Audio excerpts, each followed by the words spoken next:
এই পৃথিবীটা ক্ষণস্থায়ী, কিছু সময় কিছু দিন এখানে থাকা যায়, চাইলেও আর থাকতে পারবো না, এক সময় আসবে আমাদেরকে এখান থেকে চলে যাওয়া লাগবে। তো আজকে আমি বলতে চাইবো যে আমরা চলি যেহেতু যাব, আমাদের ওখানে যাওয়ার পরে কি থাকবে, আমরা চলবো কেমনে? ওখানে ফ্যামিলি থাকবে না, ওখানে দোকানদারি থাকবে না, ওখানে বিল্ডিং থাকবে না, ওখানে কিছুই থাকবে না। তো আমি থাকবো কেমনে? আমরা এখান থেকে কিছু কথা শুনবো ইনশাআল্লাহ। আজকে যেহেতু আরবি মাসের রবিউল আউয়ালের কত তারিখ? 12 তারিখ। আমি যে আয়াত পড়েছি কোরআনে কারীমের সূরা আম্বিয়া 21 নম্বর সূরা, আল্লাহ বলছেন ওয়ামা আরসালনাকা ইল্লা রাহমাতাল লিল আলামিন, আমি আপনাকে এই পৃথিবীবাসীর জন্য শুধুমাত্র কেবলমাত্র রহমত বানিয়ে পাঠিয়েছি। পড়েন সুবহানাল্লাহ। তো আল্লাহ পাক রব্বুল ইজ্জত ওয়াল জালাল রাসূল পাক সাল্লাল্লাহু আলাইহি সাল্লামকে বলছেন, তিনি রাসূল পাককে পৃথিবীতে প্রেরণ করেছেন রহমত বানিয়ে। কি বানিয়ে? সবাই বলেন রহমত। কথাগুলো বুঝবেন আমি কি বলতে চাই। আমি তো এভাবেই কথা বলি, যারা আমার তাফসীর শুনেন এভাবেই গল্প করব কিছু। রহমত বানিয়ে যেহেতু রাসূল পাককে পাঠিয়েছেন, রহমত যার উপরে থাকে, যিনি রহমত নিয়ে আসেন, তিনি লাঠি নিয়ে আসেন না, তিনি গরম মিজাজের হতে পারেন না, তার ভিতরে দল, গ্রুপ, সমাজ, সাম্প্রদায়িকতা, মাসলাক এগুলো থাকতে পারে না। আল্লাহ পাক তাকে কোনো দেশের জন্য রহমত বানান নাই, কোন এলাকার জন্য বানান নাই, বলছেন রাহমাতাল লিল আলামিন, গোটা আলমের জন্য রহমত। তা যদি সত্য হয় তাহলে রাসূল বাংলাদেশের জন্য রহমত, ইসরায়েলের জন্য রহমত, নবীজি সৌদি আরবের জন্য রহমত, নবীজি প্যালেস্টাইনের জন্য রহমত, নবীজি আমেরিকার জন্য রহমত, ঠিক না? আচ্ছা, নবীজি যদি সকলের জন্য রহমত হন, তাহলে সেই রাসূল মুসলমানদের জন্য রহমত, হিন্দু, বৌদ্ধ, ইহুদি, খ্রিস্টান, উপজাতি সকলের জন্য তিনি রহমত না মিথ্যা? তা যদি সত্য হয়, তিনি আমার জন্য রহমত, সকল ধর্মের মানুষের জন্য রহমত, সকল সৃষ্টির জন্য রহমত, জিন্নাত ইনসানের জন্য রহমত, পশু পাখির জন্য রহমত। তা যদি সত্য হয় তাহলে রাসূলের আদর্শ এমন হওয়া চাই, তার আচরণে, তার কথায়, তার চরিত্রে যেমন কোনো মানুষ কষ্ট পাবে না, যেমন কোনো ধর্মের মানুষ কষ্ট পাবে না, কোনো সৃষ্টিজীবও কষ্ট পাবে না, জিন্নাতও না, ইনসানও না, পশু পাখিও না, জানোয়ারও না, কিছুই না। তিনি মানুষের জন্য যতটুকুন রহমত হবেন, সকল সৃষ্টির জন্য ততটুকুন রহমত হবেন। তাই যদি সত্য হয় তাহলে রাসূল আমারও যতটুকুন, সকল ধর্মের মানুষের ততটুকুন, সকল সৃষ্টির জন্য ততটুকুন। এটা যদি সত্য হয় তাহলে রাসূলকে নিয়ে আজকের পর থেকে মারামারি বন্ধ করা লাগবে, আর মারামারি করা যাবে না, মাসলাক বাদ দেওয়া লাগবে। রাসূলের ব্যাপারে কোনো মাসলাক নাই, রাসূলের ব্যাপারে কোনো মানহাজ নাই। রাসূল যেমন শাফি মাযহাবের, রাসূল তেমন হানাফি মাযহাবের, রাসূল মালিকি মাযহাবের, রাসূল হাম্বলি মাযহাবের, রাসূল আহলে হাদিসেরও, রাসূল লামাযহাবিদেরও, রাসূল শিয়াদেরও, রাসূল আহলে সুন্নাত ওয়াল জামাতেরও, রাসূল ওয়াহাবিদেরও, রাসূল খারিজিদেরও, রাসূল সুন্নিদেরও, রাসূল হিন্দুদেরও, রাসূল সকলেরও। রাসূল যদি সকলের হয়, রাসূলের আদর্শ সকলের হবে। সুতরাং আমার এক আদর্শ, তোমার এক আদর্শ, তুমি তোমার আদর্শকে রাসূলের চরিত্র বলো, আমি আমার আদর্শকে রাসূলের চরিত্র বলি, তার নাম আদর্শ নয়। আমার আর তোমার আদর্শকে, আমার আর তোমার চরিত্রকে রাসূলের আদর্শের কষ্টি পাথরে ফেলে দেব। তা যদি দেখি রাসূলের আদর্শ, সাহাবায়ে কেরামের আদর্শ আমার আদর্শের মতো, তাহলে আমার আদর্শ ঠিক আছে। গোটা দুনিয়ার মানুষ যদি বলে আমার আদর্শ ঠিক আছে, সাহাবায়ে কেরামের আদর্শের মতো হয় না, রাসূলের আদর্শের মতো হয় না, আমি কাবা ঘরের ইমাম হলেও আমি দাজ্জাল। কারণ আমার আদর্শ কেবলমাত্র শুধুমাত্র রাসূল পাক সাল্লাল্লাহু আলাইহি ওয়াসাল্লামের মতো হতেই হবে। কথা বুঝবেন? যেহেতু ভাই বলেছেন কথা বলার জন্য এই ব্যাপারে, যেহেতু রবিউল আউয়াল, মনে রাখবেন অনেক কথা, কিন্তু সময় খুব বেশি না।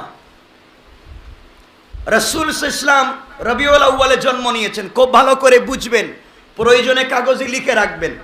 আপনারা চাইলে আমাকে প্রশ্ন করতে পারবেন না বুঝলে। রাসূল পাক আজ থেকে 1450 বছর পূর্বে যে কোনো এক রবিউল আউয়ালে এই পৃথিবীতে আগমন করেছেন।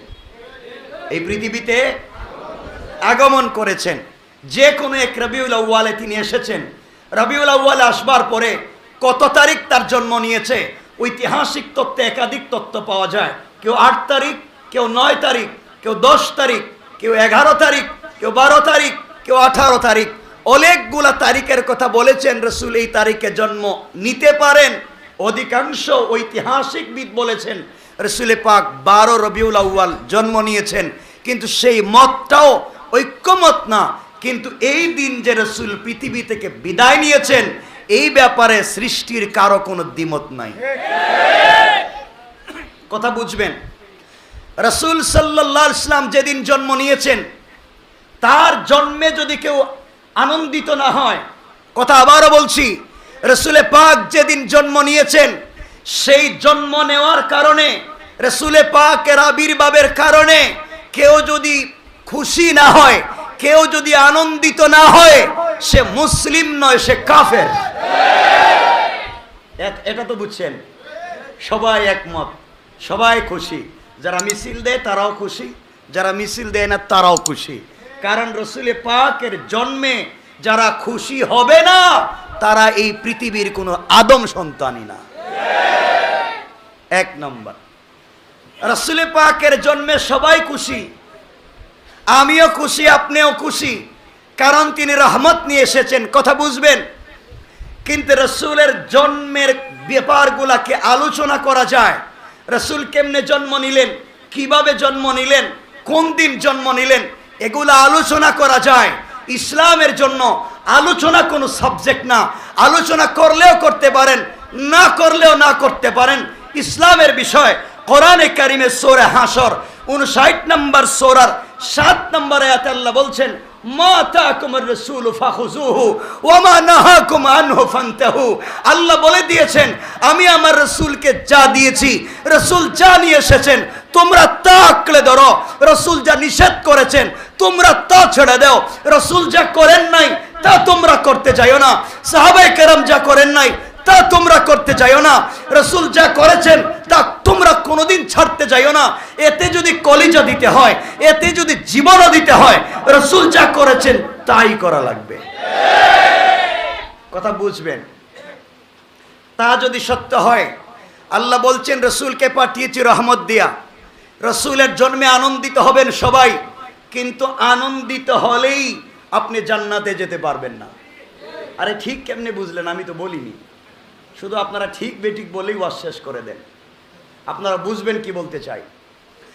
রাসূলের জন্মে আনন্দিত হলেই জান্নাতে যাওয়া যাবে না। রাসূলের জন্মে সবথেকে বেশি আনন্দিত হয়েছিল আবু লাহাব।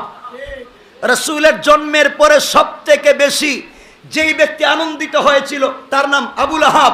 রাসূলের চাচা, তার কাছে যখন পৌঁছলো, আব্দুল্লাহর এক ছেলে হয়েছে, আমার ভাতিজা হয়েছে, আমেনার গর্ভে আব্দুল্লাহর ঔরসে আহমদ মুহাম্মদ জন্ম নিয়েছে, এই খবর তার কাছে দিয়েছিল তার দাসী সুয়াইবা। সাথে সাথে তাকে আজাদ করে দিয়েছে।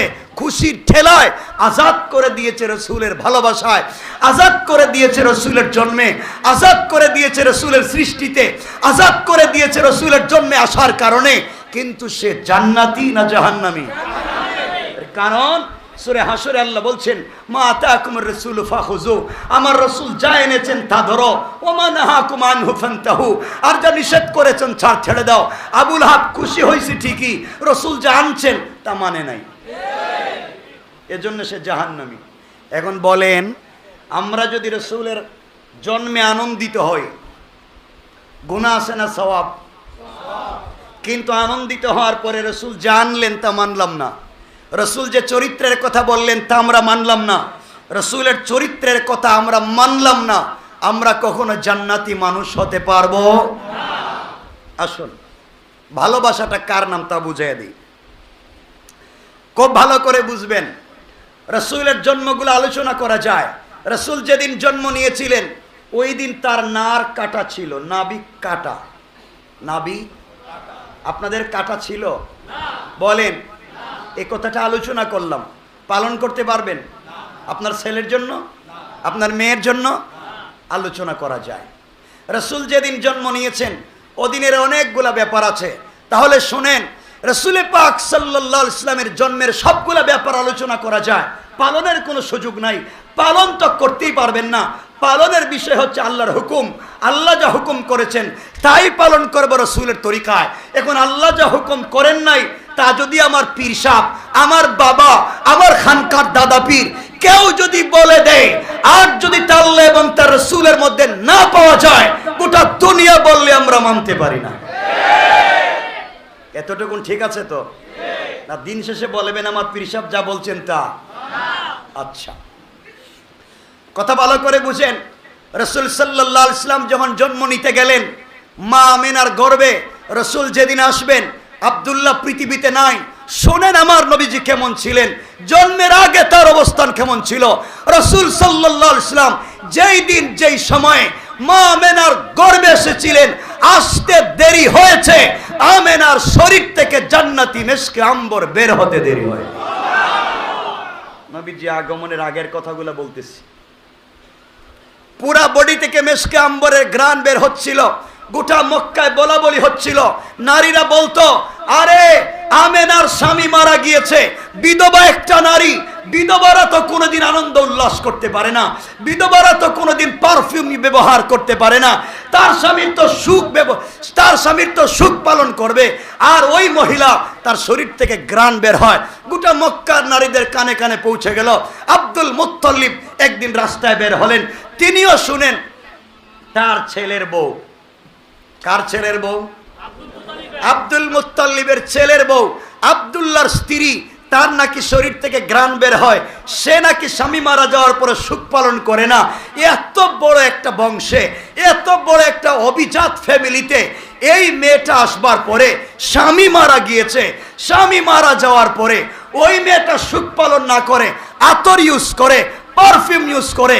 কিন্তু হায় আফসুস, আরবে তো অনেক পারফিউম আছে, জাজিরাতুল আরবে আমরা অনেক পারফিউম পাই, কিন্তু আমিনার শরীর থেকে যে পারফিউমের ঘ্রাণ বের হয় তা তো কোনো জায়গায় মিলে না। আল্লাহু আকবার বলেন। একদিন সুযোগ বুঝে আব্দুল মুত্তালিব বাসায় গিয়ে নিজের স্ত্রীকে বলছেন, শোনো, আর লোক লজ্জার ভয়ে রাস্তায় বের হতে পারবো না। রাস্তায় গেলেই মানুষ লজ্জা দেয়। আমার মেয়ের, আমার ছেলের বউ, সে পারফিউম ইউজ করে রাস্তাঘাটে যায়, মানুষ আমাকে লজ্জা দেয়। তুমি তাকে কিছু বলো না কেন? তুমি তাকে বলো না কেন, কেন পারফিউম ইউজ করে? আব্দুল মুত্তালিবের স্ত্রী বলছেন, স্বামী, আমি অনেক দিন থেকে মনে হচ্ছে আপনাকে বলবো, কিন্তু বলতে পারি না। আমিও তো এই ব্যাপারটা বুঝতে পারতেছি না। পারফিউম ব্যবহার করলে তো আমি দেখতাম যখন আমেনা বাথরুম থেকে গোসল করে বের হয়, আমি যখন বাথরুমে ঢুকি তখন মনে হয় পুরো বাথরুমটাকে মেশকে আম্বর লাগাইয়া দিয়েছে। আব্দুল মুত্তালিব বলেন, এক কাজ করো, আমেনাকে ডাকাও, আমেনাকে আসতে বলো, আমি দেখব সে কি করেছে, কি হয়েছে। হযরতে আমেনাকে ডাকা হলো। এখনো রসুল আসেন নাই, শুধুমাত্র কয়েকটা দিন, 3 দিন, 11 দিন অথবা 19 দিন রসুল শুধু মায়ের পেটে। মানে এখনো রক্তপিণ্ড হয় নাই, রক্ত জমাট বাঁধে নাই, রক্ত গুষ্ট হয় নাই, রক্ত হাড্ডি হয় নাই, রক্ত চামড়াও হয় নাই, আকার আকৃতি হয় নাই, শুধুমাত্র রক্ত। 11 দিন, 19 দিন অথবা 1-2 দিন হযরতে আমিনাকে ডাকা হলো। আমিনা বসলেন। আব্দুল মুত্তালিব বলেন, বলো, আমি কোন বংশের, তুমি কোন বংশের? আব্দে মানাফ থেকে এসেছ, আমি কুরাইশের। আমার সম্মান, আমার ফ্যামিলির সম্মান সব তো রাস্তায় ধুলায় মিশে যাচ্ছে। তুমি বলো পারফিউম ইউজ করো কেন, আর এই ঘ্রাণের কারণটা কি? হযরতে আমিনা বললেন, বাবা, আমিও কয়েকদিন থেকে বলতে চাই, কিন্তু সুযোগ পাচ্ছি না বলবার। আপনি যেহেতু বলেছেন, তাহলে আজকে আপনাকে আমি সেই ঘটনা বলতে চাই। আল্লাহু আকবার বলেন। আমার মুসলমান বন্ধুগণ, গভীর মনোযোগ। আল্লাহর পয়গম্বর, আখিরি জামানার নবী, সরকারে কায়নাত, দু জাহানের সরদার, নবী রহমত জনাবে মুহাম্মদুর রাসূলুল্লাহ সাল্লাল্লাহু আলাইহি ওয়াসাল্লাম ওই সময় পর্যন্ত পৃথিবীতে জন্মগ্রহণ করেন নাই, পৃথিবীতে তখনও আসেন নাই। তখন পর্যন্ত মায়ের গর্ভে আছেন। কয়েকটা দিন মাত্র গিয়েছে। আমেনা বলতে লাগলেন, আব্বাজান, তাহলে আপনি শুনে রাখেন, আমার শরীর থেকে ঘ্রাণ বের হয় না। আমি চামড়ার উপরে কোনো পারফিউম লাগাই না, আমি কাপড়ের মধ্যে পারফিউম লাগাই না। বাবারে, যেই দিন আমার গর্ভে আমি বুঝতে পেরেছি কোন সন্তান এসেছে, ওই দিন থেকে যত পারফিউম আর ঘ্রাণ পান, ওগুলা আমার থেকে আসে না, পেটের ভিতরটার ঘ্রাণ এসে যায়। বাবা, আমি বলতে পারি না পেটের ভিতর থেকে ঘ্রাণ কোত্থেকে আসে। বাবা, আরো অনেক ঘটনা আছে, বলতে চাই। আব্দুল মুত্তালিব বললেন, তাহলে আমি শুনতে চাই, বলো কি হয়েছে। আমেনা বলছেন, বাবা তাহলে শুনেন, আমি আপনার কাছে অনেকগুলা জিনিস আজকে বলতে চাই। বাবা, যেই দিন আমার সন্তান আমার পেটে এসেছে, ওই দিন 4 জন মহিলা গভীর রাত্রে আমার সঙ্গে দেখা করতে এসেছেন। 3 জনের নাম বলবো বাজান, একজনের নাম বলবো না। ওই 3 জন মহিলা গভীর রাত্রে আমাকে এসে ঘুম থেকে উঠায়া তারা তাদের পরিচয় দিলেন, আমার কপালে চুম্বন করলেন, আমার গলায় মালা পরাইয়া দিলেন, আর বললেন, শোনো, তোমাকে বলে রাখি, যার জন্যে আজকে আমরা এতদিন থেকে কষ্ট পাচ্ছি, তিনি তোমার পেটে চলে এসেছেন, জান্নাতে তিনি আমাদের স্বামী হয়ে যাবেন। পড়েন সুবহানাল্লাহ। আব্দুল মুত্তালিব দাঁড়িয়ে গেলেন, কি বলতে চাও বলো। হযরতে আমেনা বলছেন, বাবা তাহলে শুনেন, যিনি আমার সঙ্গে দেখা করতে এসেছিলেন, একজন হলেন ঈসা আলাইহিস সালামের মা হযরতে মারিয়াম।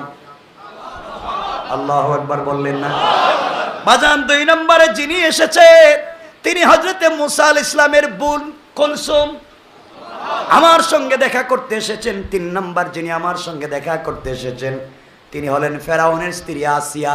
তারা 3 জন এসে বললেন, তারা নাকি আমার সতীন হবে জান্নাতে, তারা নাকি আমার বাচ্চা যে জন্ম নিচ্ছে, আমার বাচ্চার স্ত্রী তারা হবে। তারা আমাকে বলে গেল, আমার গলায় মালা পরাইয়া দিল, এই কথাগুলা বলে আমার কপালে চুম্বন করে চলে গেল। বাজান, তারা যেদিন এসেছে, যেদিন চলে গিয়েছে, ওই যে কয়েকটা মুহূর্ত গভীর রাত্র আমার সঙ্গে ছিল, আজ পর্যন্ত তাদের চেহারা, তাদের সৌন্দর্য, তাদের সুঘ্রাণ আমি নাক থেকে বলতে পারি না। আব্বাজান, শুধু তা না, আপনাকে আরো বলতে চাই, যেদিন আমার সন্তান আমার পেটে এসেছে, ওই দিন যখন আমি রাস্তা দিয়ে বের হয়ে যাই, মক্কার উত্তপ্ত বালির উপর দিয়ে যখন আমি হাঁটি, পাথরের উপরে যখন আমি পা রাখি, তখন উত্তপ্ত পাথর পর্যন্ত ঠান্ডা হয়ে যায়। আব্বাজান, আমি যখন গরম রাস্তা দিয়ে হেঁটে যাই, সূর্য যখন উদিত হয়ে যায়, সূর্যের আলো, সূর্যের রোদ যখন লেগে যায়, আমি তাকাইয়া দেখি আসমানের মেঘমালা আস্তে আস্তে করে আমার মাথার উপরে ছায়া দিতে থাকে। কোন সুবহানাল্লাহ। আব্বাজান, আমি যখন রাত্রবেলা হয়ে যায়, তখন শুনি আমার ঘরের চতুর্দেওয়াল আমাকে সালাম দেয়। আমি যেই বিছানায় শুয়ে থাকি, বিছানা সালাম দেয়, মাটি আমাকে সালাম দেয়, সবাই আমাকে সালাম দিতে থাকে। আব্বাজান, এজন্য আপনাকে বলতে চাই, আমি কিছুই বুঝতে পারতেছি না আমার পেটের ভিতরে কে আছে, যার কারণে এগুলা হয়। আব্বা জানের একটা স্বপ্নের কথা বলে দিই। কে যেন কয়েকদিন আগে আমি স্বপ্নে দেখলাম, কে জানাইয়া দিয়েছে, আমেনা, চিন্তার কোনো কারণ নাই, তোমার পেটে আমি যাকে দিয়েছি তিনি হলেন এই জামানার শ্রেষ্ঠ পয়গম্বর, যার নাম হবে মুহাম্মদুর রাসূলুল্লাহ সাল্লাল্লাহু আলাইহি ওয়াসাল্লাম। আল্লাহু আকবার বলেন। আমার বন্ধুগণ, কথাগুলা বুঝেন। এই ছোট্ট ছোট্ট কথা বুঝলে সামনের কথাগুলো বুঝবেন। মূল বিষয় রাসূলের যদি জন্মই না হয় আলোচনা কেমনে করব? আগে তো জন্ম পর্যন্ত নিয়ে যেতে হবে, এরপরে না তার চরিত্রের কথা বলতে হবে, ঠিক নেই? কথাগুলা বুঝবেন। আল্লাহর পয়গম্বর যেদিন পৃথিবীতে আসবেন, রাসূল পাক সাল্লাল্লাহু আলাইহি ওয়াসাল্লাম পৃথিবীতে আসবার সময় হয়ে গেল। হযরতে আমেনা বললেন, সন্তান পৃথিবীতে আসবার সময় ডেলিভারির সময় ব্যথা হয়, কিন্তু আমি কোনো ব্যথা অনুভব করলাম না। সন্তান যখন জন্ম হয়ে গেল, পৃথিবীতে আগমন করলো, পৃথিবীতে আগমন করার কয়েক মিনিটের ভিতরে আমি তাকায়া দেখি যেন আসমানের চন্দ্র সূর্য আমার ঘরের ভিতরে সেজদায় পড়ে গিয়েছে। আমার বন্ধুগণ, হযরতে আমেনা বলেন, সন্তান যখন জন্ম নিল, সন্তান জন্ম নেওয়ার পরে জন্ম নেওয়ার সময় আমি দেখি শরীরের মধ্যে কোনো ময়লা নাই, বাড়ির পর্যন্ত কোনো দাগ নাই। জন্ম নেওয়ার পরে আমি তাকায়া দেখি আমার সন্তানটা মাটির মধ্যে দুহাত দিয়ে বসে আছে, তাশাহুদের সূরতে বসে। যখন শাহাদত আঙ্গুলিটা উপরের দিকে উঠে দিয়েছে, শাহাদত আঙ্গুলি উপরের দিকে উঠাতে দেরি হয়েছে, আমার পুরো অন্ধকার ঘর আলোকিত হতে 1 মিনিটও দেরি হয় না। আল্লাহু আকবার! কার জন্মের কথা বলছি চিন্তা করেন। হযরতে আমেনা বলেন, রাসূল পাক সাল্লাল্লাহু আলাইহি ওয়াসাল্লাম জন্ম নেওয়ার পরে 1 ঘন্টার ভিতরে দেখা যায় হঠাৎ করে ঘরটা অন্ধকার হয়ে গেল। আওয়াজ তিনি শুনতে পাইলেন, গায়িবু হাদা তিফিল। কে যেন আওয়াজ করে বলেছে, বাচ্চাটাকে তোমরা গায়েব করে ফেলো, অদৃশ্য করে ফেলো। হযরতে আমেনা চোখের পানি ছেড়ে চিৎকার করে কাঁদতে লাগলেন, ব্যাপার কি, কেনই বা গায়েব করা হলো? আল্লাহ তাআলা জানায়া দিলেন, যেই দিন আমার বন্ধুকে পৃথিবীতে প্রেরণ করেছি, ওই দিন আমি আল্লাহ গোটা পৃথিবীর সকল ফেরেশতাদেরকে একদিন পৃথিবীতে, শুধুমাত্র একদিন গোটা পৃথিবীর ফেরেশতাকে সকল কাজ থেকে আমি আল্লাহ ছুটি দিয়েছি। কোন সুবহানাল্লাহ, আল্লাহু আকবার। সব আনন্দের জিনিস, এখনো পালনের কিছু আসেনি, সব বলতে পারবেন। আমার বন্ধুগণ, আপনারা বলতে পারেন কথাগুলা কোথায় পেলাম, সব বানিয়ে বলতেছে কিনা? কথাগুলা শুনেন। হযরতে আমেনা বললেন, সন্তান আমার কুল থেকে নিয়ে যাওয়া হলো। আল্লাহ পাক জিবরাইলকে বলেন, জিবরাইল, আমি আল্লাহ গোটা সৃষ্টিকে বলে দিয়েছি, যেই দিন আমার বন্ধু জন্ম নিবে গোটা সৃষ্টিকে দেখায়া দেব। যাও, পৃথিবীর পূর্ব থেকে পশ্চিম, উত্তর থেকে দক্ষিণ, পুরা পৃথিবী আমার বন্ধুকে দেখায়া, জান্নাত জাহান্নাম আরশ কুরসি লৌহ কলম সব কিছু দেখায়া আবার তুমি আমার বন্ধুকে তার মায়ের কুলের মধ্যে ফেরাইয়া দাও। আমার বন্ধুগণ, আমেনা বলেন, কয়েক ঘন্টার ভিতরে আমার কুলে ফিরিয়ে দেওয়া হলো। এমন সময় আমি শুনতে পেলাম কে যেন বলতেছে, ও জিবরাইল, এই বাচ্চার সেনার ভিতরে, এই বাচ্চার সেনার ভিতরে জিন্নাত, ইনসান, ফেরেশতা, পশু পাখি, জীবজন্তু, পৃথিবীতে যা সৃষ্টি করেছি সবগুলোর ভিতরে একটা একটা উত্তম চরিত্র আছে, একটা একটা উত্তম গুণ আছে। গোটা সৃষ্টির ভিতরে যতগুলা উত্তম গুণ আছে সবগুলা তোমরা আমার বন্ধুর ভিতরে ঢুকাইয়া দাও। 1 নাম্বার। 2 নাম্বার, জিবরাইল বলে, আল্লাহ আমাকে বলেছেন, ও জিবরাইল, 12 জন পয়গম্বরের 12টা বিশেষ বিশেষ গুণ আমার বন্ধুর ভিতরে ঢুকাইয়া দাও। জিবরাইল বললেন, তা করলাম। এরপর আল্লাহ বললেন, ও জিবরাইল, আদম আলাইহিস সালাম থেকে নিয়ে ঈসা পয়গম্বর পর্যন্ত যত পয়গম্বরদেরকে পৃথিবীতে প্রেরণ করেছি, সকল পয়গম্বরদের যত গুণ আছে সবগুলা গুণ এক জায়গায় জমা করে ওই গুণের ভিতরে আমার বন্ধুকে তোমরা ডুবাইয়া দাও। কোন সুবহানাল্লাহ, আল্লাহু আকবার বলে। আমার বন্ধুগণ, এই কথাগুলো আপনারা পাবেন হুজ্জাতুল্লাহিল আলাল আলামিন, এই কিতাবের নাম ফি সিরাতে সাইয়্যিদি রাসূল সাল্লাল্লাহু আলাইহি ওয়াসাল্লাম। ওই কিতাবের ভিতরে আপনারা পাবেন আল্লামা নাবহানী রাহমাতুল্লাহি আলাইহি কিতাবের ভিতরে কথাগুলো সংক্ষেপ করে নিয়ে আসেন নাই, বিস্তারিত বলেছেন। এখন যাই আমরা, রাসূলের জন্ম মাত্র হলো। আমার বন্ধুগণের পরের ইতিহাস আপনারা জানেন। রাসূলের জন্ম হলো কেমনে, তিনি হালিমাতুস সাদিয়ার এখানে গেলেন, এই কথাগুলো বলতে চাইব না। এই বিষয়গুলো আমরা বাদ দিতে চাইব। এখন আস্তে আস্তে উপরের দিকে যাই। নবীজি পৃথিবীতে আসলেন, রহমত নিয়ে আসলেন, বারাকা নিয়ে আসলেন। 40 বছরে আল্লাহ তাকে তৈরি করলেন। আল্লাহ জানাইয়া দিয়েছেন, বন্ধুরে আমার বন্ধু যদি কোনো জিনিসের উপরে হাত রাখে তা কিয়ামত পর্যন্ত বরকত শেষ হবে না। আল্লাহু আকবার বলেন। এর একটা কারণ আছে, কথাগুলো শোনেন। রাসূল যেদিন জন্ম নিয়েছেন, দাত্রী হিসাবে যিনি ছিলেন হযরত আব্দুর রহমান ইবনে আউফ রাদিয়াল্লাহু তাআলা আনহু, একজন বড় সাহাবী, টাকাওয়ালা সাহাবী, যার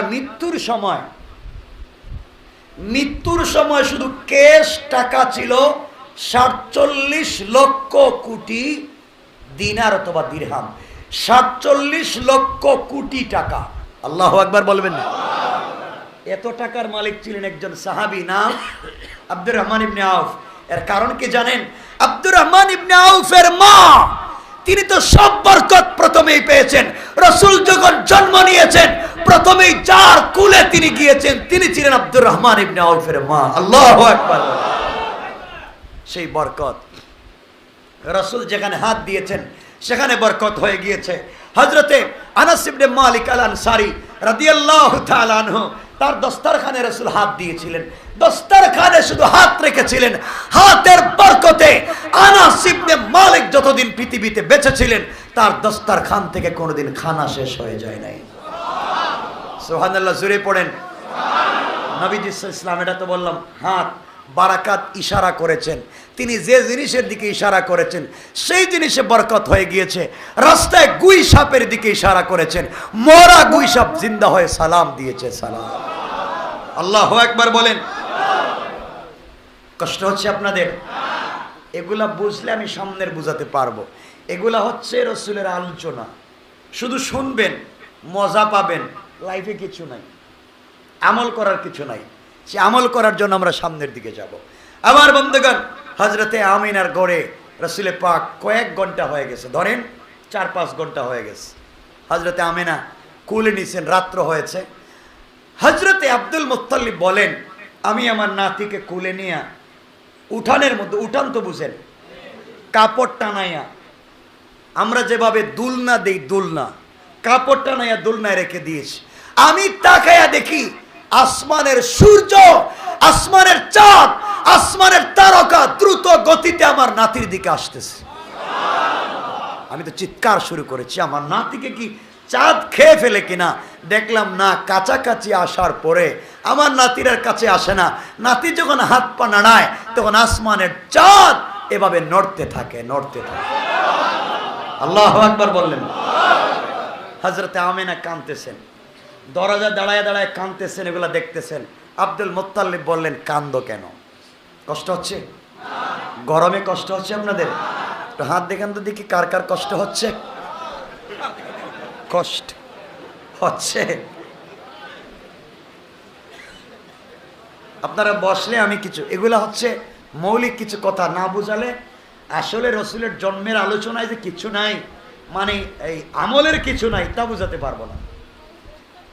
যারা মিছিল করে, যারা মিটিং করে, জিলাপি খায়, তাদেরকে গালি দিয়েন না, এগুলো বাদ দেন, মারামারি বাদ দেন। কেউ দাড়ি রাখে নাই তাকে পিটাইয়েন না, কেউ পাঞ্জাবি পরে নাই তাকে পিটাইয়েন না। তাহলে মসজিদে নামাজে যাবে কে? সবাইকে নিয়ে যান, গোটা মুসলিম উম্মাহকে ঐক্যবদ্ধ করেন, কে কোন মাযহাবের বাদ দেন, চাইলে সকল ধর্মের মানুষের কাছে রাসূলের চরিত্র নিয়ে পৌঁছে যান। কারণ রাসূল তো শুধু আমার ধর্মের না, রাসূল তো সকল ধর্মের মানুষের কাছে যদি রাসূলের চরিত্র পৌঁছে যায়, এই জমিনে কারো পূজা থাকবে না, সকল পূজা বাদ দিয়ে আল্লাহর পূজা তৈরি হয়ে যাবে। ঠিক কিনা? সকল মানুষকে এক তাওহীদের দিকে নিয়ে যেতে হবে, সকল মানুষকে এক রিসালাতের দিকে নিয়ে যেতে হবে। মানুষের মধ্যে ডিভাইড করা যাবে না, ফিতনা করা যাবে না, সাম্প্রদায়িকতা নিয়ে আসা যাবে। কথাগুলো শুনেন। হযরতে আমিনা দাঁড়ায় দাঁড়ায় কাঁদতেছেন। আব্দুল মুত্তালিব বলেন, কান্দো কেন? হযরতে আমিনা বলতে লাগলেন, কান্দি, আজ যদি আমার স্বামী দুনিয়ার জমিনে বেঁচে থাকতেন, আব্দুল্লাহ যদি বেঁচে থাকতেন, আমার সন্তানটাকে এই মুহূর্তে হয়তো কোনো জায়গায় নিয়ে যেতেন, ঘোরাঘুরিতে নিয়ে যেতেন। মক্কার জমিনে জাজিরাতুল আরবে তখন সব থেকে দুটা বড় মেলা হতো, একটা উক্কাজের মেলা আর একটা নাম মাজান্না। দুইটা মেলা হতো। হয়তো আমার সন্তানকে নিয়ে কোনো জায়গায় মেলায় চলে যেত।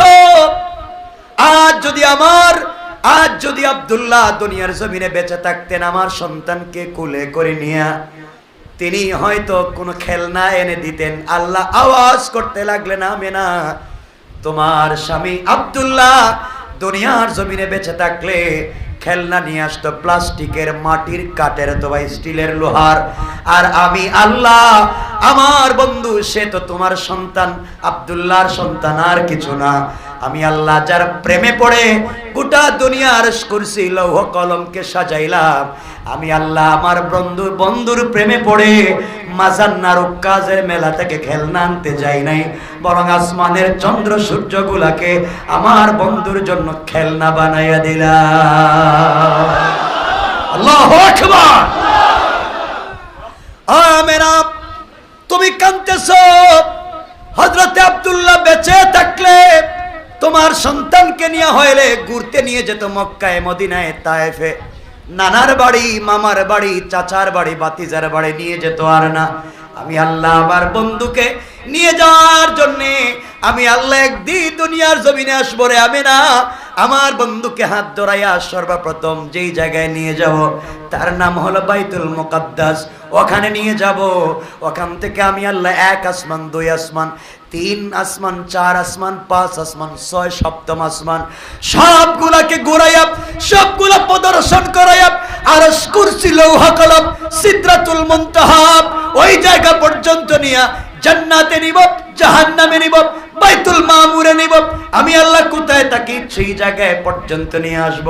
আমার বন্ধুর মনে প্রশ্ন থাকতে পারে, সব জায়গা যিনি দেখাইল, জান্নাত জাহান্নাম যিনি দেখাইলেন, আরশ কুরসি যিনি দেখাইলেন, সেই লোকটাকে তো আজও দেখলাম না। এই জন্যে আমি আল্লাহ আমার বন্ধুকে আমার করে নিয়ে আমি যে চেয়ারে বসা দেখাইয়া দিব, বন্ধুরে তাকাইয়া দেখো, যে তোমাকে ঘুরাইছে আমি হলাম সে।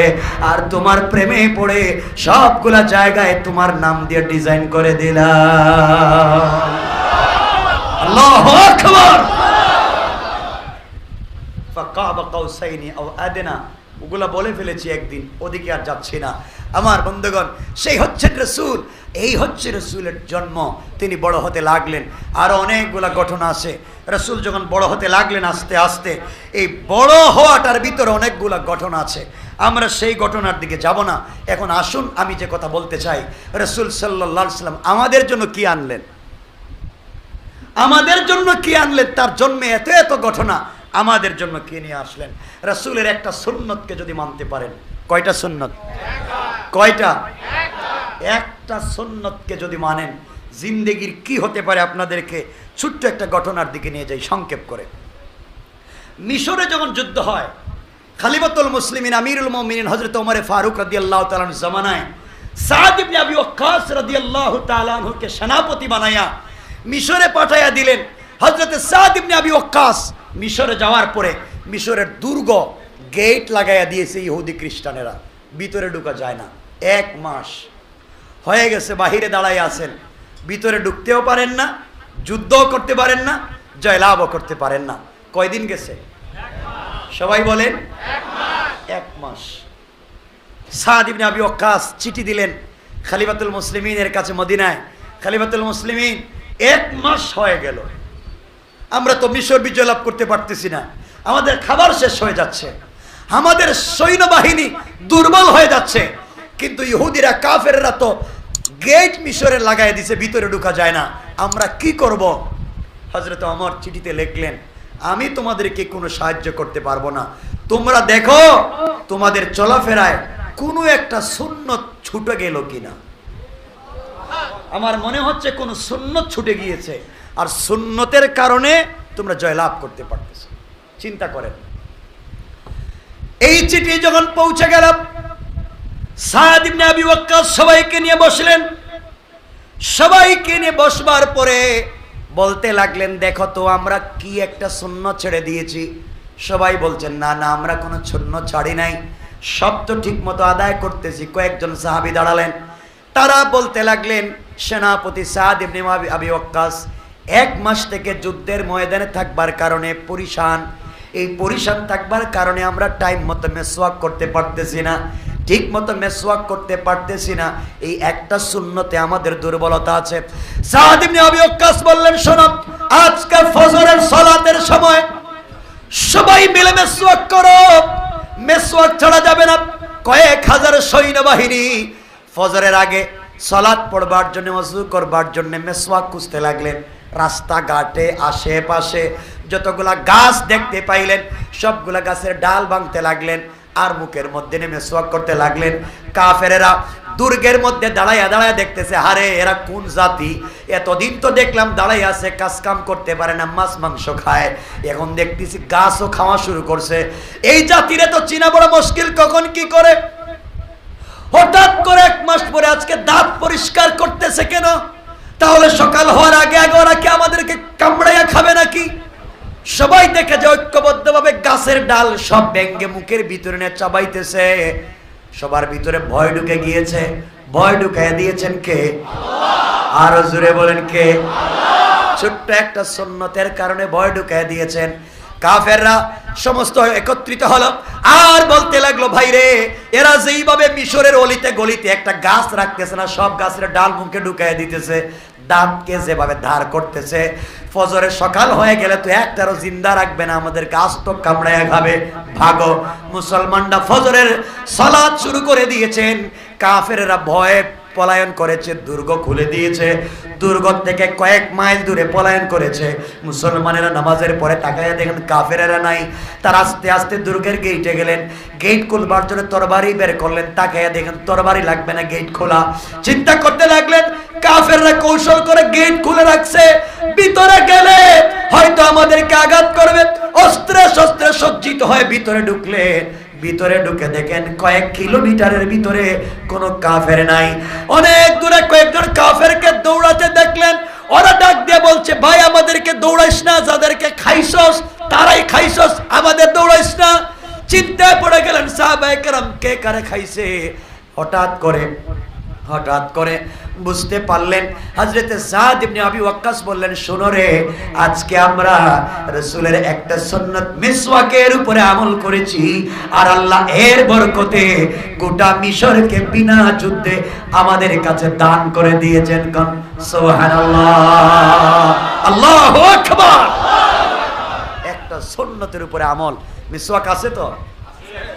আছে তো সবার? এই যে 1-2 জন বাইর করতেছে, লজ্জাও দিব না আমি। সবাই মিসওয়াক কিনবো ইনশাআল্লাহ।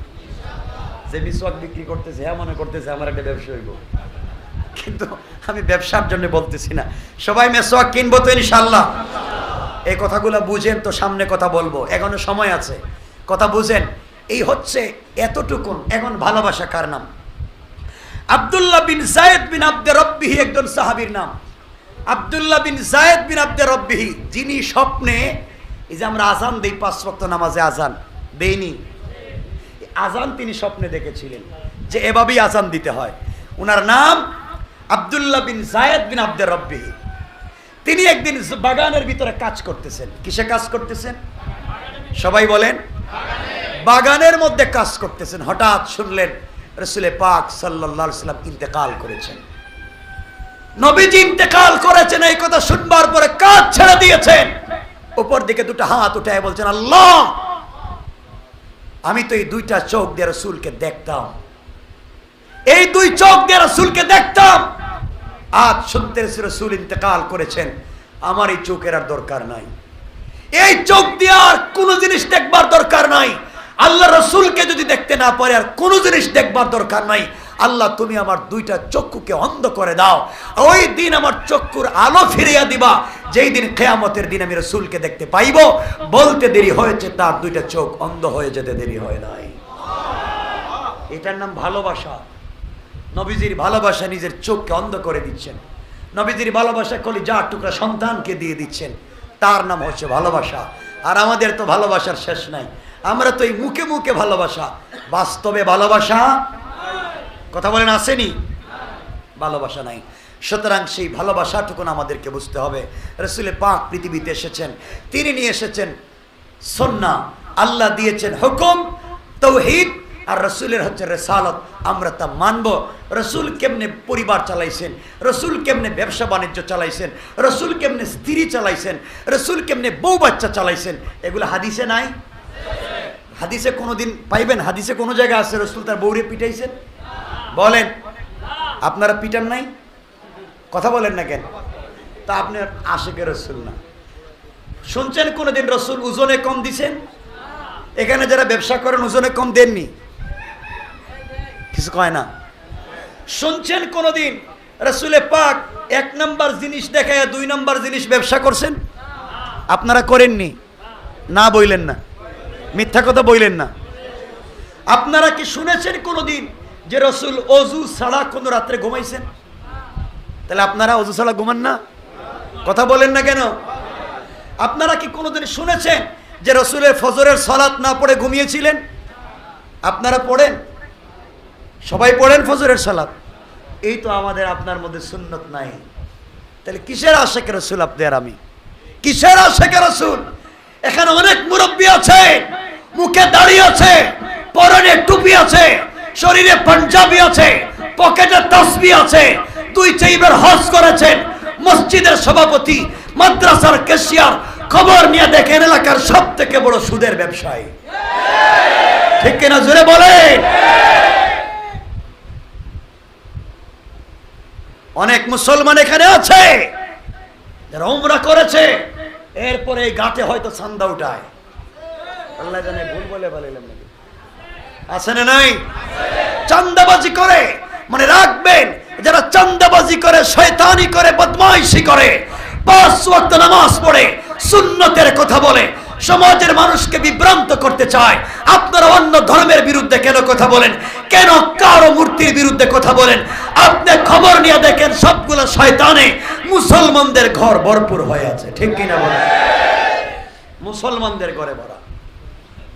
কেন আপনি অন্য ধর্মের বিরুদ্ধে কথা বলেন? কি দরকার আছে? আপনি একজনের মূর্তিরে গালি দিলে সে তো আপনার আল্লাহর গালি দিবে। আল্লাহ তো কোরআনে এই কথা বলছেন, তোমরা আরেকজনের মূর্তিরে গালি দিবে, সে আমারে গালি দিবে। গালাগালি করে কোনো লাভ নাই, কিলাকিলি করে কোনো লাভ নাই। দিন পৌঁছায়া দাও, লিল হিকমা ওয়াল মাউইযাতিল হাসানা, হিকমতে পৌঁছায়া দাও দিন। মনে রাখবেন একটা কথা বারবার বলে দিচ্ছি, মনে রাখবেন, আল্লাহ পাক রব্বুল ইজ্জত ওয়াল জালালকে যদি খুশি করতে হয় একটাই জায়গা, শুধুমাত্র কেবলমাত্র সেজদা। ঠিক কিনা বলেন?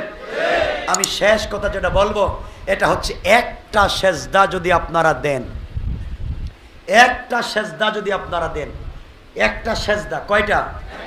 কয়টা? একটা সেজদায় জিবরিলে আমিনের 30,000 বৎসরের ইবাদতের চাইতেও 40 লক্ষ গুণ বেশি সওয়াব। হাত উঠান তো দেখি, কারা কারা এশার নামাজ পড়েন নাই? দেখছেন? সব ওলিয়া উলিয়া দেখতেছি। কি ব্যাপার? শুনেন কথা, শুনেন কি বলতে চাই। মহব্বত আর ভালোবাসার কথাগুলো বলছি, একটু মনোযোগ দিয়ে শুনেন, বেশি লম্বা করব না। শুনেন কি বলতে চাই।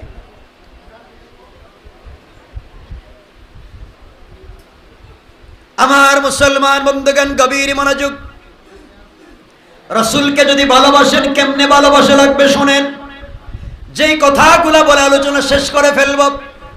আল্লাহর নবী আখিরি জামানার পয়গম্বর মসজিদে নববীতে বসে আছেন। মদিনার মধ্যে দুর্ভিক্ষ দেখা দিয়েছে, দুর্ভিক্ষ চলতেছে, ঘরে খাবার নাই।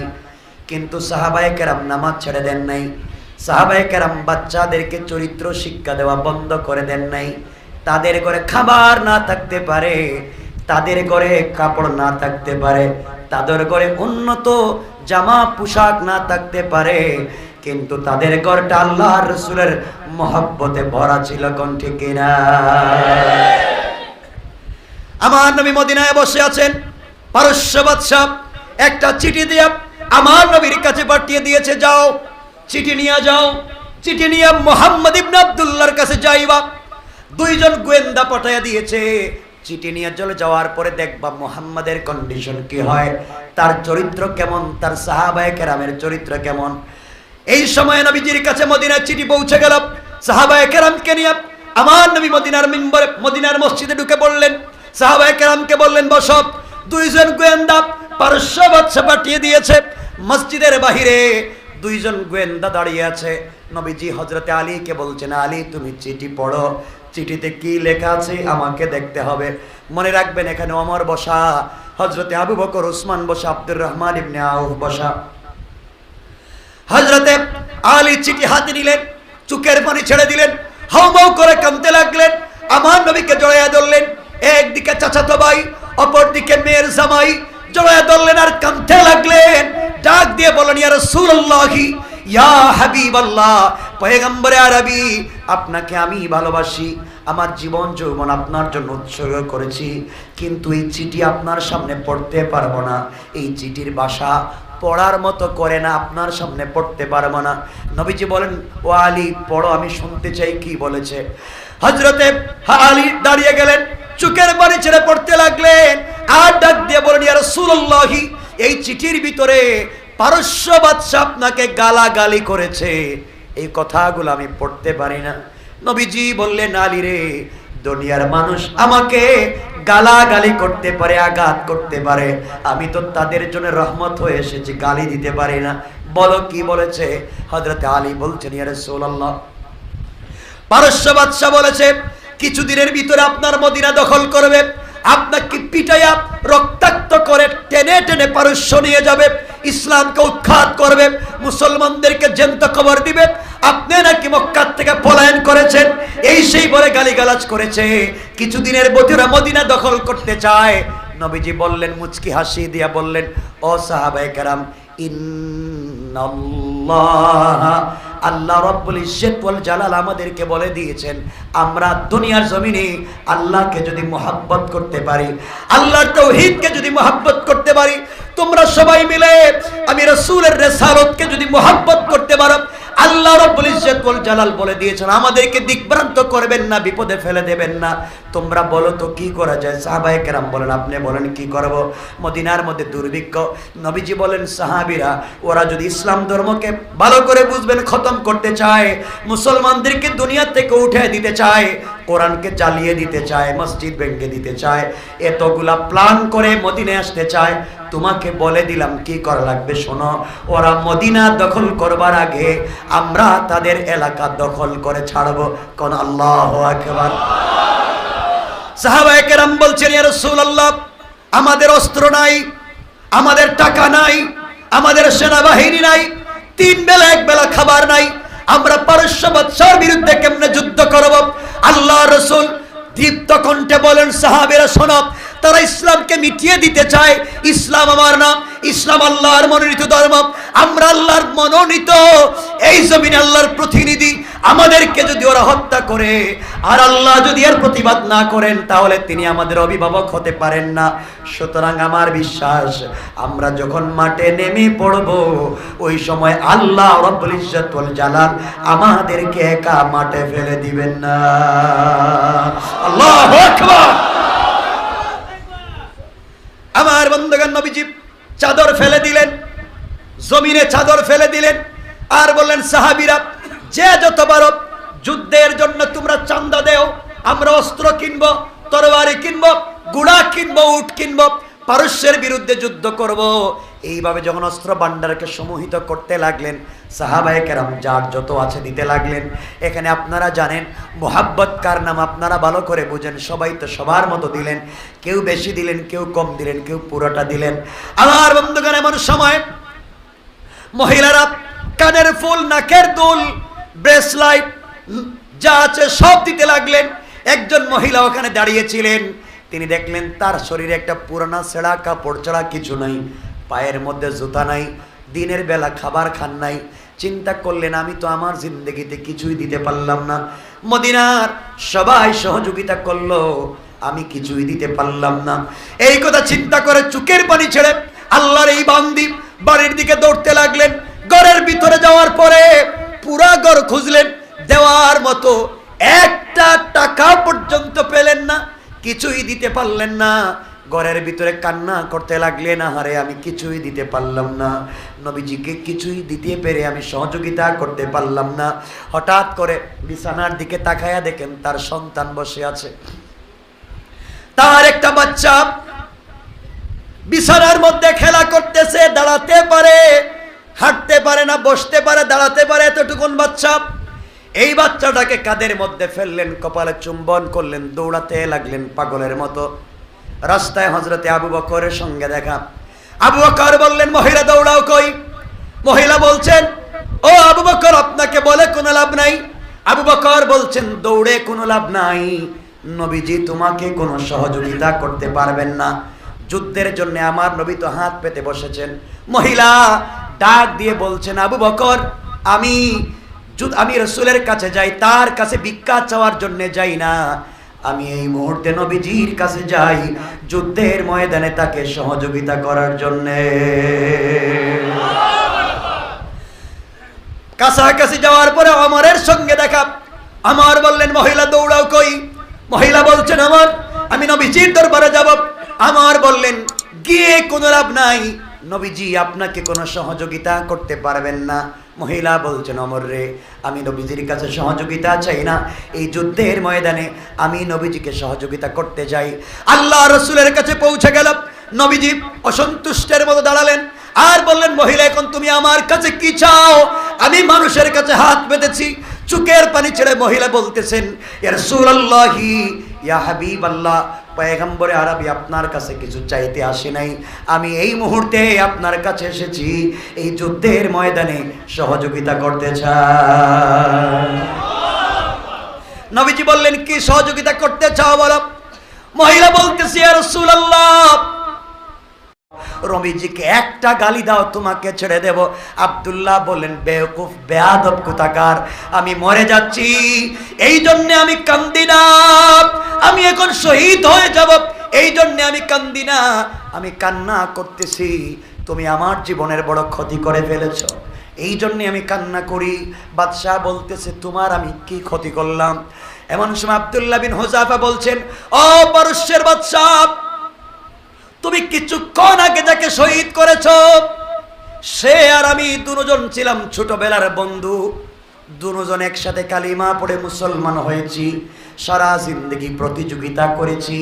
আমার বন্ধু যদি 2 রাকাত নামাজ পড়েছে, আমি 4 রাকাত পড়েছি।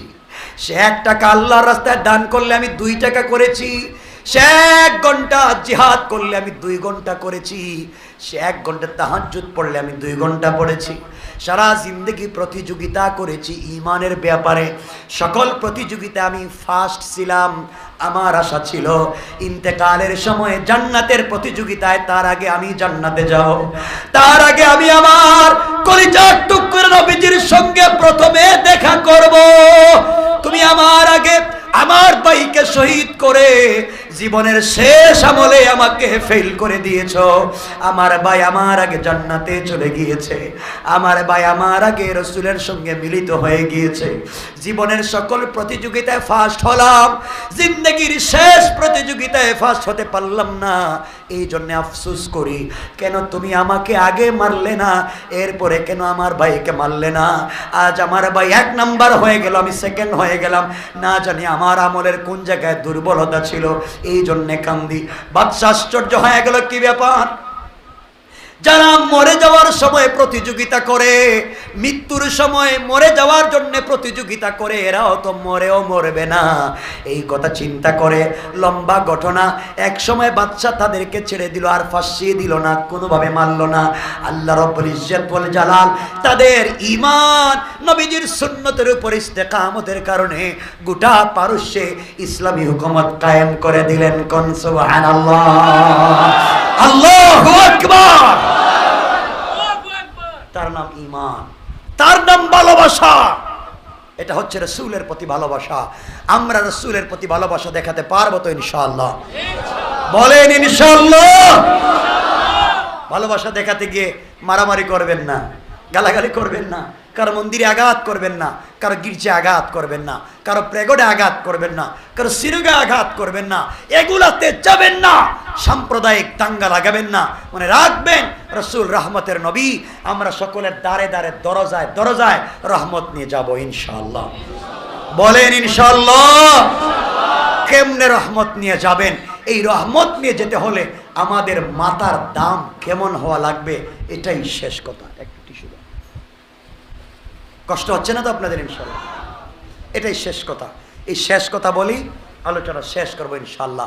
আপনার আমার দাম কতটুকুন হওয়া লাগবে, এটাই শেষ। নবীজি আমাদের জন্য কি নিয়ে আসছেন শুনেন। আমার মুসলমান বন্ধুগণ, গভীর মনোযোগ। আল্লাহর পয়গম্বর রাসূল পাক সাল্লাল্লাহু আলাইহি ওয়াসাল্লাম বসা,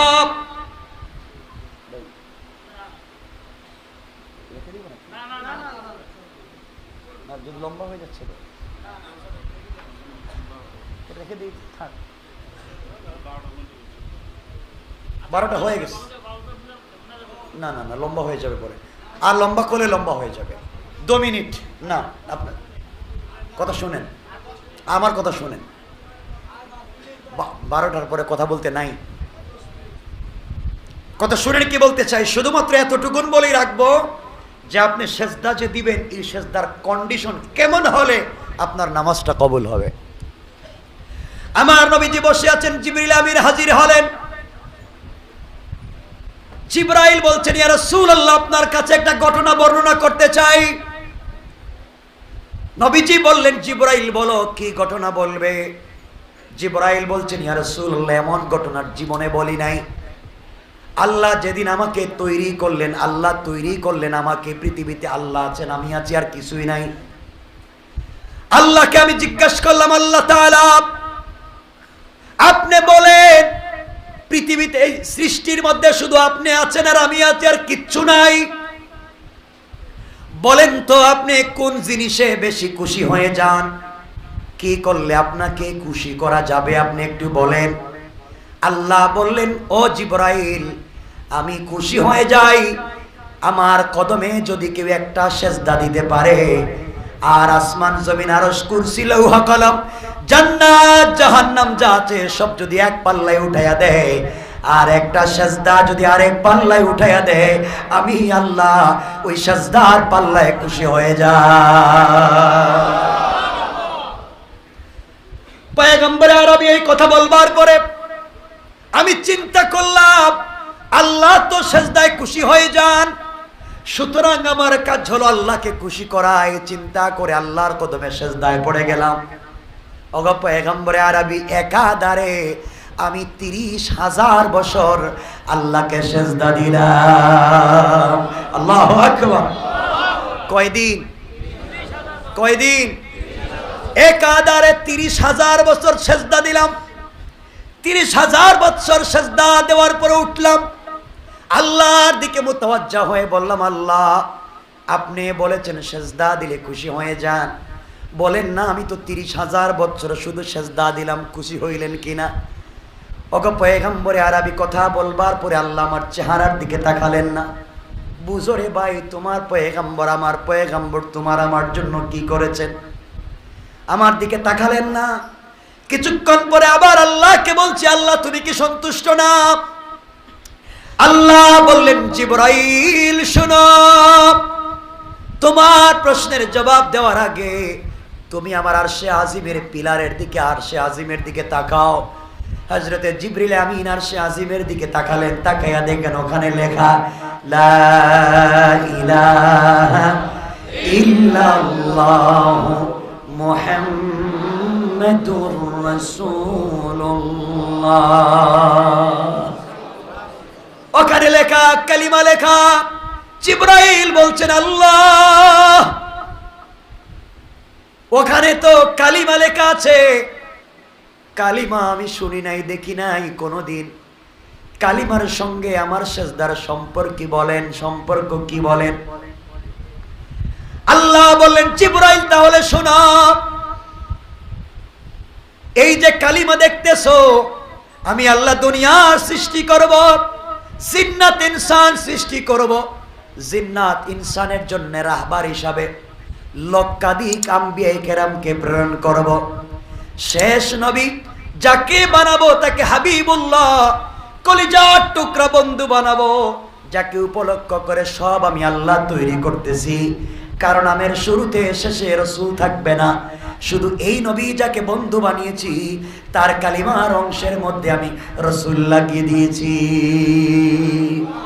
ও জিবরাইল, এবার মূল ঘটনা শোনো। আমার এই নবীর উম্মতেরা, তাদেরকে আমি 5 ওয়াক্ত নামাজ দেব। তারা প্রত্যেক 5 ওয়াক্ত নামাজে 17 রাকাত নামাজ ফরজ পড়বে। কত রাকাত নামাজ ফরজ?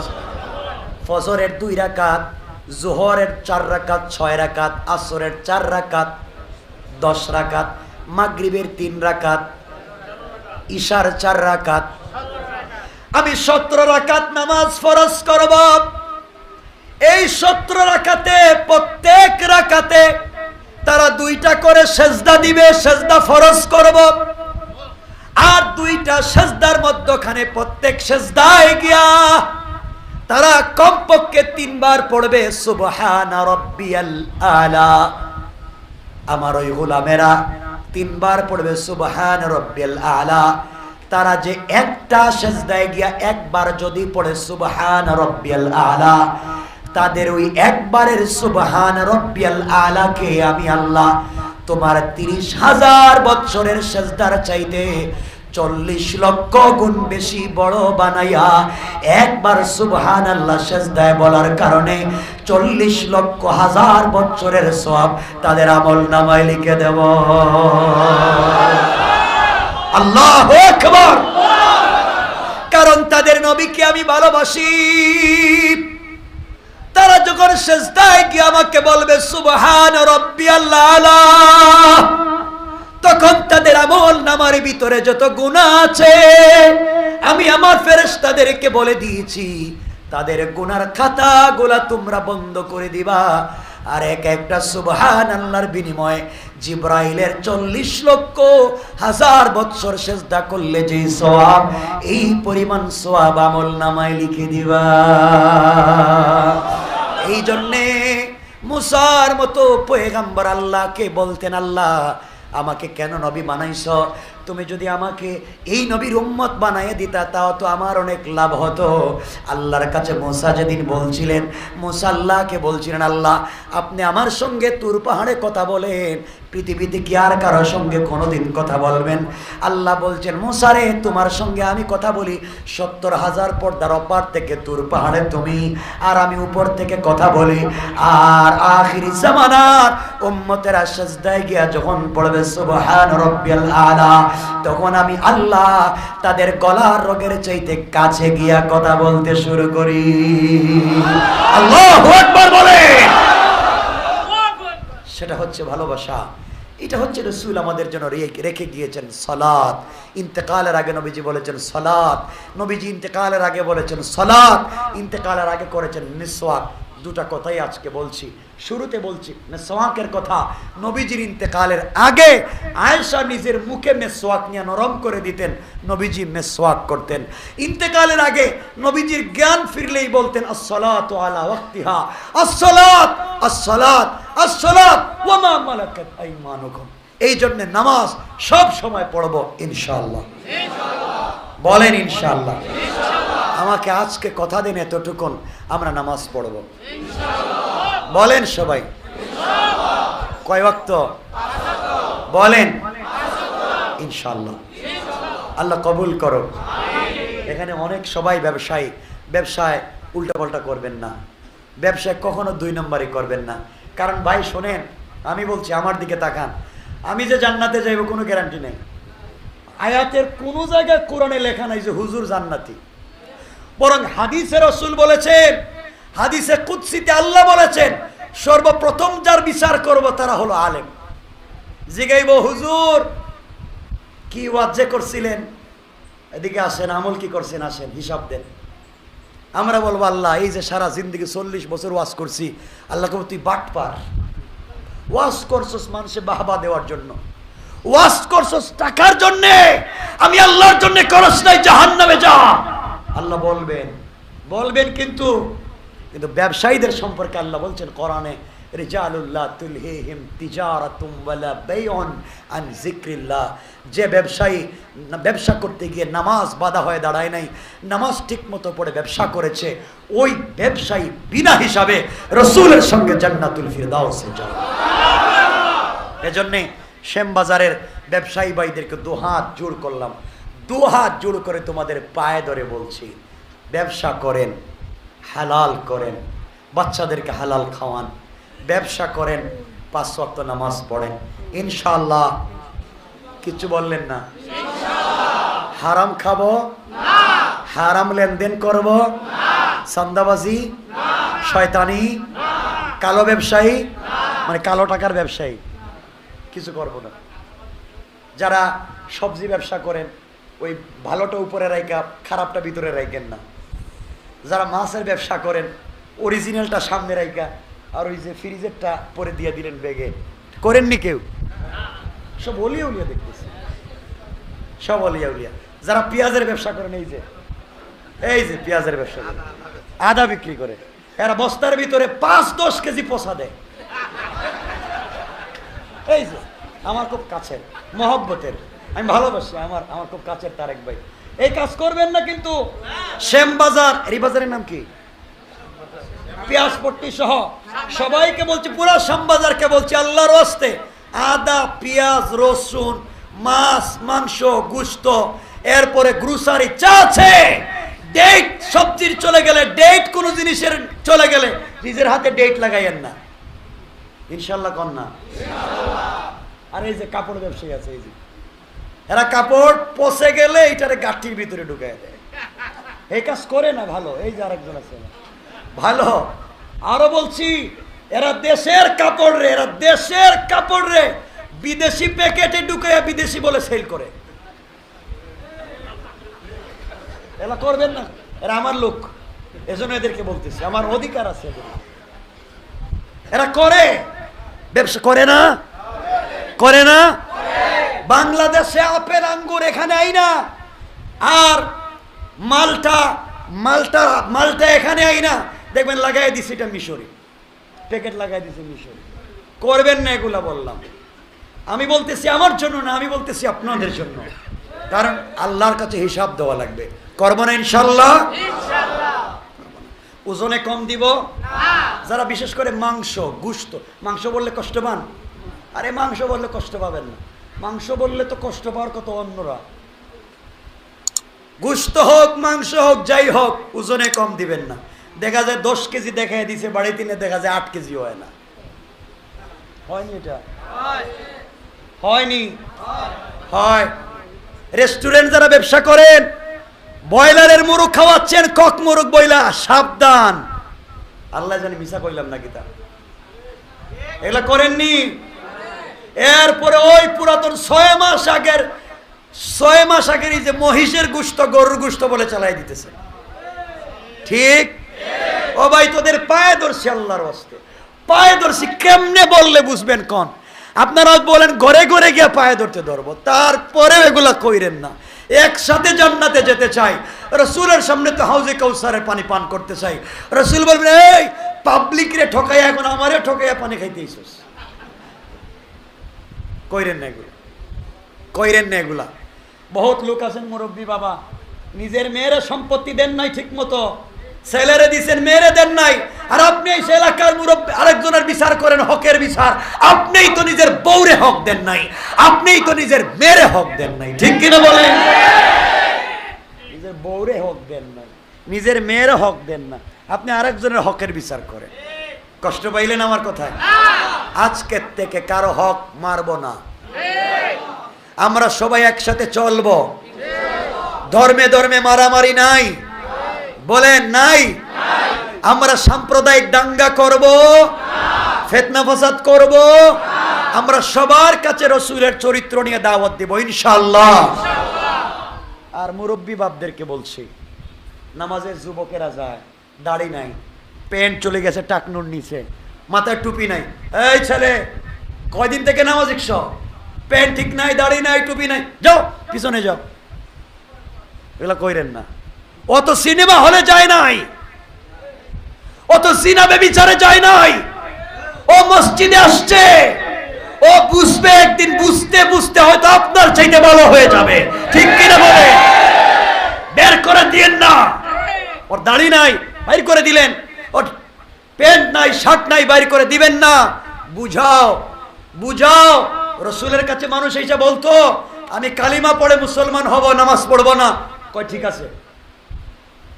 এভাবে ইসলাম শিখাইছেন, এভাবে ইসলাম শিখাইছেন। 1 মিনিটে বলে দেই, একজন এসে বলছে আমি কালিমা পড়তে পারি, নামাজ পড়বো না। আমরা বলতাম কি, কালিমা পড়বা, নামাজ পড়বো না? ইমানদার তুমি।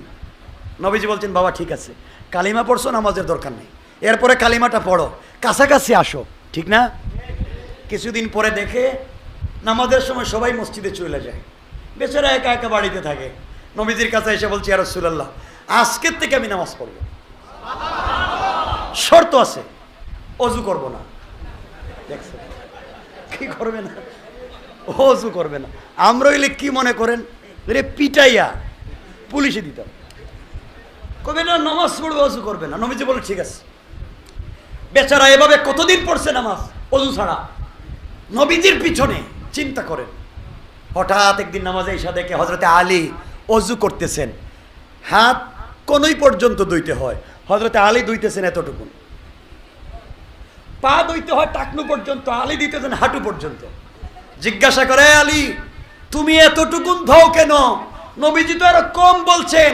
আলী বলছেন তুমি শুনো নাই, সামিতু রাসূলুল্লাহ সাল্লাল্লাহু আলাইহি ওয়াসাল্লাম, আমি নিজের কানে রাসূল থেকে শুনেছি, রাসূল বলেছেন ওযুতে যেই যেই অংশ ধৌত হয় কিয়ামতের দিনে সেই সেই অংশ নূরের মতো চমকাইতে থাকবে। আল্লাহু আকবার। এজন্য আমি আলী টাকনু পর্যন্ত, এজন্য এতটুকুন ধই, হাঁটু পর্যন্ত ধই, যেন আমার আরো বেশি অংশ চমকাইতে থাকে। এই লোক কয় তা যদি সত্য হয় তাইলে আজকের থেকে 5 বার গোসল করব। যেই বেচারা নামাজ পড়তে চায় নাই, এখন বলতেছে 5 বার গোসল করবে। ইসলাম এভাবেই আসছে, ইসলাম এভাবেই আসছে। গালি দিয়ে না, পিটাইয়া না, মাইরা না, শক্ত ভাষায় না, নরম ভাষায় বুঝাইয়া বুঝাইয়া মানুষকে কাছে আনতে হবে, মানুষকে ভালোবাসতে হবে। আল্লাহ আমাদেরকে কবুল করুন, সবাই বলেন আমিন। কথা শেষ, এখানে রেখে দিলাম। অনেকক্ষণ কথা বলছি, বসার চাইতে দাঁড়াইয়া এরা কষ্ট করছে বেশি। সবার জন্য দোয়া। বাবারা মসজিদে আসবেন, বাচ্চাদেরকে নিয়ে আসবেন, সব বাচ্চাদেরকে মসজিদে নিয়ে আসবেন, ঠিক আছে তো? মেয়ে বাচ্চারাও নিয়ে আসবেন, মেয়ে 5-6 বছরের মেয়ে, এরা মসজিদে নিয়ে আসবেন। বউ বাচ্চা নিয়ে মার্কেটে যান, বউ বাচ্চা নিয়ে ফুচকা খাইতে আপনারা পার্কে যান, বউ বাচ্চা নিয়ে সিনেমা হলে যান, বউ বাচ্চা নিয়ে এই যে হীরা ঝিলে যান, নাকি আল্লাহ জানে, হাতির ঝিল, হীরা ঝিল কইছি, হাতির ঝিলে যান। বউ বাচ্চা নিয়ে কত জায়গায় ঘুরতে যান, বউ বাচ্চা নিয়ে মসজিদে ঘুরতে পারেন না? এমন কিছু কয় না।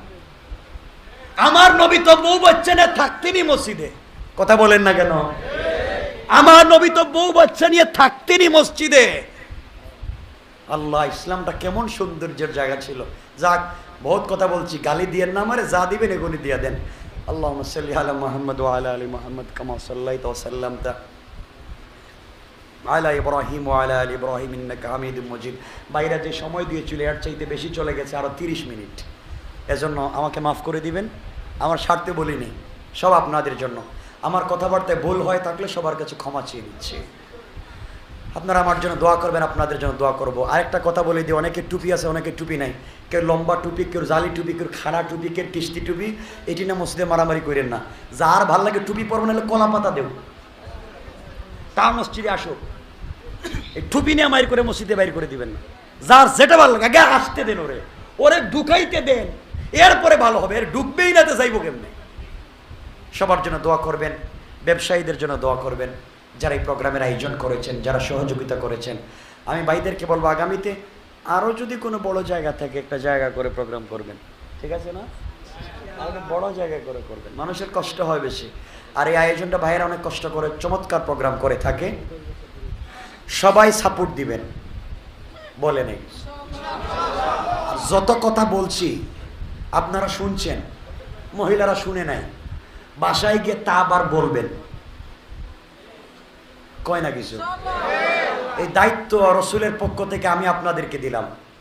যা শুনছেন তা বাসায় গিয়ে বলবেন, বউরে বলবেন, আজকে গিয়েই বলবেন যে তুমি সকালে নাস্তা দিলে খাবো না, যদি ফজরের নামাজ না পড়ে নাস্তা দেও, তাইলেই দেখবেন 90% ঘর ঠিক হয়ে গেছে। ঠিক আছে না? সবার জন্য দোয়া, আমার জন্য দোয়া। আর আমি তো বিনোদ বিবিতে জুমা পড়াই, নারিন্দা বিনোদ বিবিতে, এখানে আইসেন, আপনাদের ভালো লাগবে ইনশাআল্লাহ। আল্লাহুম্মা সাল্লি আলা মুহাম্মাদ। কিছু বলবেন নি কেউ? বলবা কিছু? اللهم صل على محمد وعلى آل محمد كما صليت على إبراهيم وعلى آل إبراهيم إنك حميد مجيد اللهم بارك على محمد وعلى آل محمد كما باركت على إبراهيم وعلى آل إبراهيم إنك حميد مجيد اللهم آمين ربنا ظلمنا أنفسنا وإن لم تغفر لنا وترحمنا لنكونن من الخاسرين ربنا آتنا في الدنيا حسنة وفي الآخرة حسنة وقنا عذاب النار وأدخلنا الجنة مع المتقين والأبرار اللهم اغفر لنا ولوالدينا رب ارحمهما كما ربياني صغيرا رب ارحمهما كما ربياني صغيرا اے गुनाहगारদের माफ देने वाला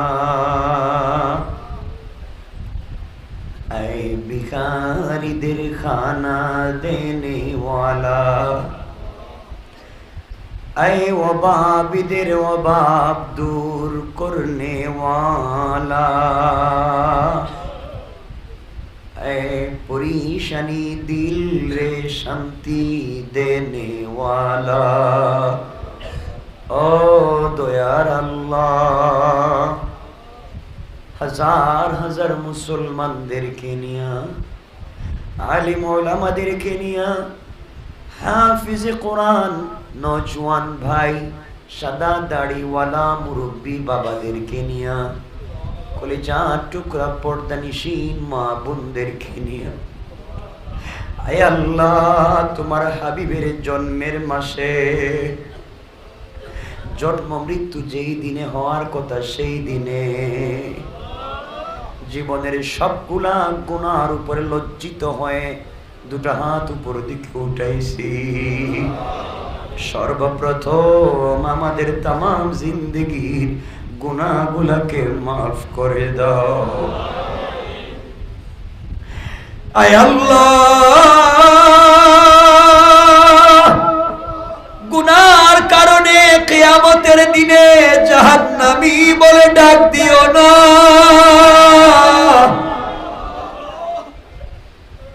গুনাহগার বলে জাহান্নামে ফেলে দিও না গুনার কারণে গাড়ির চাকার নিচে ফালাইয়া আগুন দিয়া জ্বালাইয়া পানির মধ্যে ডুবাইয়া ulcer cancer diabetes heart attack kidney damage brain stroke brain tumour paralysis দিয়া বিছানায় প্রস্রাব পায়খানা করাইয়া বেইজ্জতির মত দিও না রে মালিক মৃত্যুর সময় যদি চলে আসে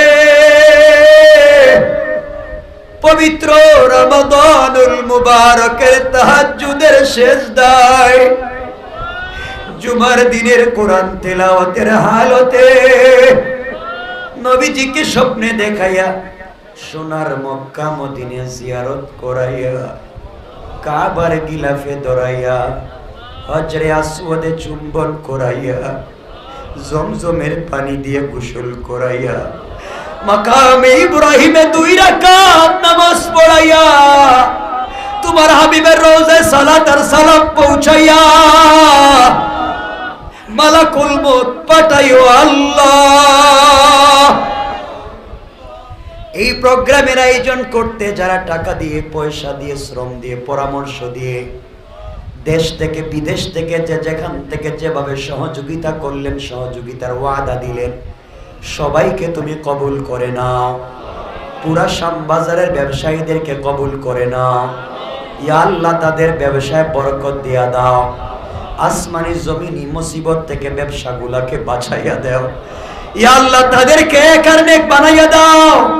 হালাল পথে চলবার তৌফিক দিয়া দাও। অমনি এলাকার যতগুলা মসজিদ আছে সবগুলা মসজিদে আইম্মায়ে কেরাম, খুতবায়ে আযমদেরকে ভালো রাখো আল্লাহ। ইজ্জতের সাথে তুমি রাখো রে মুনিব। আয় আল্লাহ, আমরা যারা হাত উঠাইলাম, আমাদের রূহানি জিসমানি বিমারকে শিফা দিয়া দাও। ইয়া আল্লাহ, জানি না এই মাজলিসে কার জানি আমার মতো বাবা নাই।